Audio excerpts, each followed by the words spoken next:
As talked about, panel here at SALT today involved two of Wall Street's highest profile bears going head-to-head over Fed policy. Nouriel Roubini, NYU economics professor and head of Roubini Global Economics, squaring off with Peter Schiff of Euro Pacific Capital over the Fed and inflation. Things got pretty heated out there, so we brought them back here on set together on Fast Money. Let's welcome Nouriel Roubini and Peter Schiff. It's really like the battle of the bears. Who is doomier than the next one? Nouriel, you're actually pretty moderate when it comes to the U.S. economy. Yes, actually, I thought I was Dr. Doom until I met Peter, and compared to him, I'm Dr. Boom. He has been predicting a collapse of the dollar, gold going through the roof, and inflation rising sharply. I just see the opposite. I see a U.S. economy in which, in spite of QE1, Q2, QE3, there's going to be an economic recovery. There's not going to be much inflation because there is slack in the goods market, slack in the labor market, now slack in commodities.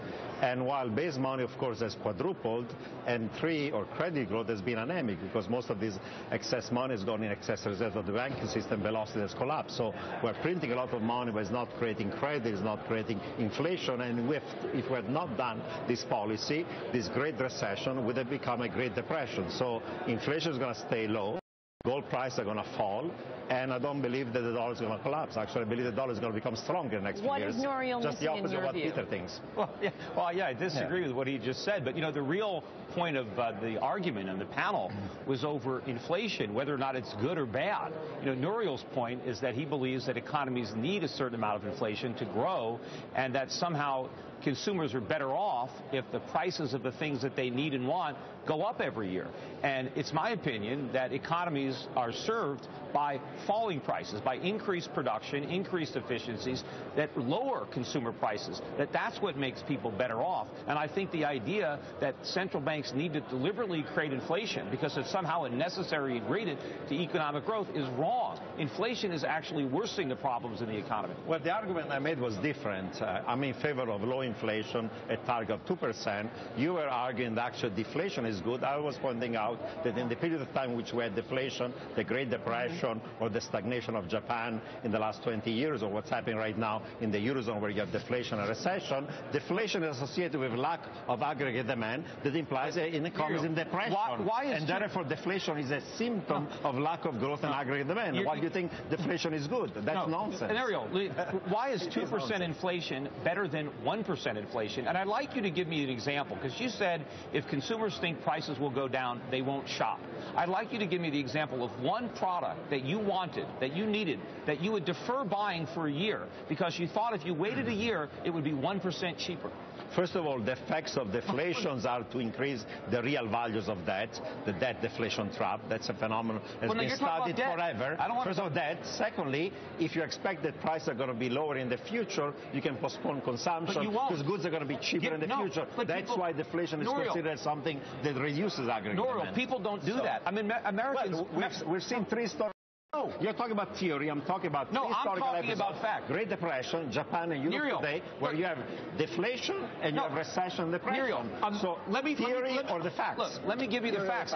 Americans use credit cards. They buy things and they pay 18% interest. Why don't they wait a year, save the money, and save the 18%? Because they want it now. There is no period in history where consumers have not bought things because they thought the prices would be cheaper. We know the price is going to be cheaper. We all own cell phones. We know if we wait a while, we can get the phone cheaper. But we don't wait because we want it now. This is all nonsense. The central banks are creating this propaganda because they want inflation, because they want to wipe out debt. Inflation is good for debtors because it allows them to default on their debts. And you have all these overly indebted governments. They need inflation. And they need inflation to prop up asset prices. But the consumer doesn't need inflation. The economy doesn't need inflation. What we need is more production and falling prices because that's what grows an economy. That's what leads to higher living standards when workers can buy more with the money they earn. He just called your argument nonsense. Listen, he has been saying that we're going to have high inflation, that gold prices are going to go through the roof, that the dollar is going to collapse because of this monetary expansion. I'm making the argument this monetary expansion has occurred because demand is depressed, because we have debts, and because of these factors, in spite of an increase in the base money, we're still having anemic economic growth, we're having low inflation rather than high inflation, and the gold prices are falling. Well, you're right. And deflation historically is associated with lack of aggregate demand and situation of recession, if not depression. Those are the facts. I want to pick up that, Peter, because our viewers will be very familiar with you. We've had you on several times, and you've always said gold prices are going to go higher. Well, they have been higher. I've been predicting higher. Well, I can give you 6 reasons why they're going to go lower. Well, but Nouriel, you were saying gold prices were going to go down the whole time from 500 to 1900. You were bearish on gold. They've gone from 19 down to 1200. So you said you're going to 5,000. It will. They're not 2,000. It will go there. You have to wait more time. Okay.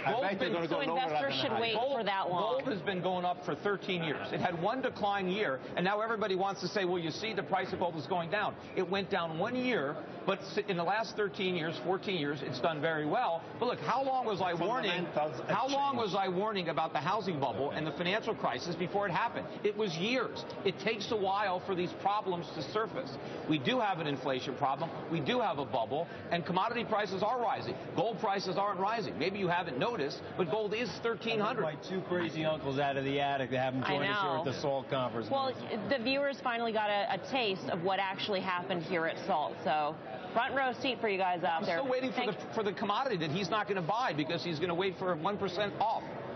Deflation is associated with depression. That's a historical fact. It doesn't mean it causes it. We got to leave it there. Guys, thank you so much. It's also Roubini, associated with you guys economic growth. can talk afterward. I got to wrap this thing up a little bit here. Excuse me.